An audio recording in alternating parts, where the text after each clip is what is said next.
Electric wire क्या है, विद्युत तार क्या है। देखिए विद्युत तार को आपने बहुत रंग में देखा होगा, रेड कलर का में देखा होगा, येलो में देखा होगा, ब्लू में, ब्लैक में, ग्रीन में, वाइट में, सबका अलग अलग मतलब होता है। रेड का मतलब रेड, येलो, ब्लू, इस इन तीनों का मतलब होता है फेज होता है। ये तीनों क्या है, फेज है। जैसे 220 वोल्ट और 440 वोल्ट, इस तीन में अपना छुआओगे तार तो 440 वोल्ट मिलेगा, दो में तो 220 वोल्ट मिलेगा, ठीक है। और ब्लैक न्यूट्रल के लिए होता है, ग्रीन अर्थिंग के लिए होता है, वाइट इन्वर्टर के लिए होता है। Types of electric wire. देखिए इंडस्ट्रियल ट्रेनिंग जो भी है, वैद्युत कार्यों में प्रयोग किए जाने वाले तार निम्नलिखित प्रकार के होते हैं। कितने प्रकार होते हैं? नंगा तांबे का तार, जो नंगा तांबे का तार है, यह कठोर खींचा गया तांबे का तार होता है। इसे वातावरण के कुप्रभाव से बचाने के लिए इस पर प्रायः इन आलेखित कर दिया जाता है। ACSR एल्यूमीनियम कंडक्टर स्टील, रैनफोर्ड एक अथवा है कोट है। ये तार 5-6 एल्यूमीनियम के तारों के बीच एक स्टील का तार रखकर स्टैंडर्ड रखकर तार के रूप में बनाया जाता है। तांबे के तार महंगे होने के कारण वर्तमान समय में ओवरहेड ऊपर से जो लाइनें जाती हैं, तार जाते हैं, लाइनों में इन्हीं तारों का उपयोग किया जाता है। इस प्रकार के तारों के बीच में स्टील का तार होने के कारण यह अधिक मजबूत और सहने वाला होता है तार, ठीक है। जो भी है केबल का माप जो हो गया, देखिए GI गैल्वेनाइज्ड आयरन वायर, यह लोहे के तारों को गैल्वेनाइज्ड करके बनाया जाता है। लोहे का विशिष्ट प्रतिरोध जो होता है तांबे की अपेक्षा लगभग 8 गुना अधिक होता है। सस्ता और मजबूत होने के कारण टेलीफोन लाइनों और अर्थिंग लाइनों में 6 या 8 SWC स्टैंडर्ड वायर गेज होता है। जो भी है फ्यूज वायर, वैद्युत परिपथ में सुरक्षात्मक युक्ति के रूप में कम गलनांक है, मतलब जो जल्दी न गले, मिश्र धातु का तार फ्यूज तार के रूप में किया जाता है, सॉरी कम गलना जल्दी गले। इसके अलावा तांबे और एल्यूमीनियम के तार की फ्यूज तार के रूप में प्रयोग किया जाता है। एक है यूरेका तार।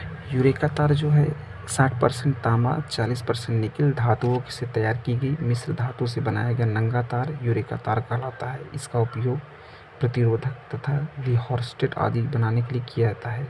जो बड़ी बड़ी वो होती हैं, कंपनी होती हैं, बिजली जो उत्पादन करती हैं। नाइक्रोन का तार हो गया 80% निकेल तथा 20% क्रोमियम धातुओं से तैयार की गई मिश्र धातु से बनाया गया नंगा तार नाइक्रोम का तार कहलाता है। नंगा तार नाइक्रोम का तार कहलाता है। इसका उपयोग विद्युत प्रेस, विद्युत की हीटर, टेस्टर इत्यादि में किया जाता है। केबल क्या है? What is cable? विद्युत शक्ति को एक स्थान से दूसरे स्थान को सुरक्षित तरीके से पहुंचाने के लिए जिन तारों का उपयोग किया जाता है उन्हें केबल कहते हैं। सरल तौर पर केबल जो होता है इस तरीके से होता है, जो केबल होता है इस तरीके से होता है। ये पूरा केबल, ये जो केबल है, arming, serving, blending, metallic sheet लगा होता है, उसके अंदर इंसुलेशन लगा होता है, कवरिंग, तब जगह तार होता है। इतना अंदर होता है केबल में सब। और केबल के अचालक में क्या हो गया, उपयोग के आधार पर केबल इंसुलेशन में प्रयोग किए जाने वाले अचालक पदार्थ निम्नलिखित है। रबड़ हो गया, मुख्य रबड़ है। रबड़ का उपयोग लो वोल्टेज वाले केबलों में किया जाता है। रबड़ प्राय आर्द्रताग्राही होते हैं, मतलब नमी रहित। इनका इंसुलेशन समय के साथ साथ घटता रहता है। इसके अलावा रबड़ उच्च तापमान सहने में असमर्थ होता है, इसलिए इसका उपयोग उच्च वोल्टेज की केबलों में नहीं किया जाता। एक है VIR वल्कनी इंडियन रबड़ केबल, इसमें वल्कनाइट इंडियन रबड़ भी कहते हैं। प्राकृतिक रबड़ से कुछ यांत्रिक गुण जैसे प्रत्यास्था जो भी है, ताप सहनशीलता, इलास्टिकी आदि गुणों को बढ़ाने के लिए इसमें 1 से 5% गंधक, सल्फर तथा जिंक ऑक्साइड, जेरियन O2, मैग्नीशियम उत्प्रेरक की उपस्थिति में 130 डिग्री सेल्सियस से 160 डिग्री सेल्सियस तक गर्म किया जाता है। यह प्रक्रिया वल्कनाइज्ड कहलाती है। और एक क्या है, एक समेचित कागज है।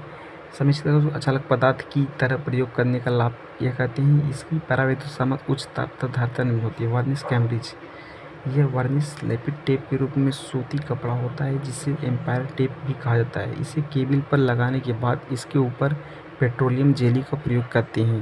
PVC केबल, पॉलीविनाइल क्लोराइड, यह एक थर्मोप्लास्टिक संश्लेषित रेजिन है। इसके मुख्य गुण है जैसे उच्च परावैद्युत सामर्थ्य, उच्च प्रतिरोधकता, उच्च तापमान व कठोरता, तन्यता इत्यादि गुणों के कारण PVC इंसुलेशन के लिए अचालक पदार्थों में प्रयुक्त किया जाता है। प्रॉपर्टीज ऑफ इंसुलेटिंग मटेरियल, जो भी इंसुलेटिंग मटेरियल उसके अचालक पदार्थों की क्या गुण होने चाहिए। अचालक पदार्थों का परावैद्युत सामर्थ्य उच्च होना चाहिए। दूसरा, अचालक पदार्थ लचीला होना चाहिए जिससे प्रयोग करते समय इसका विद्युत रोधन खराब न हो। अचालक पदार्थ का विशिष्ट प्रतिरोध उच्च होना चाहिए। प्रतिरोध मतलब क्या, रेजिस्टेंट चाहिए, जिससे कि केबल में लीकेज धारा न हो। अचालक पदार्थ आर्द्रताग्राही नहीं होना चाहिए, नमी न सोखे। अचालक पदार्थ में प्रत्यास्थता तथा तन्यता, तन्ने वाला गुण होने चाहिए। अचालक पदार्थ अज्वलनशील होना चाहिए, जल्दी जलना नहीं चाहिए। पदार्थ का ताप गुणांक निम्न होना चाहिए, उसका टेम्परेचर ज़्यादा हीट न हो। अचालक पदार्थ पर अम्ल अथवा क्षार आदि रासायनिक पदार्थों का कोई प्रभाव नहीं पड़ना चाहिए, मतलब अभिक्रिया करके खराब ना हो। पता चला जंग लग गया। अचालक पदार्थ की विद्युतशीलता निम्न होनी चाहिए। अचालक पदार्थ बिना क्षति के उच्च तापमान सहने में समर्थ होना चाहिए। ये सब खासियत होनी चाहिए।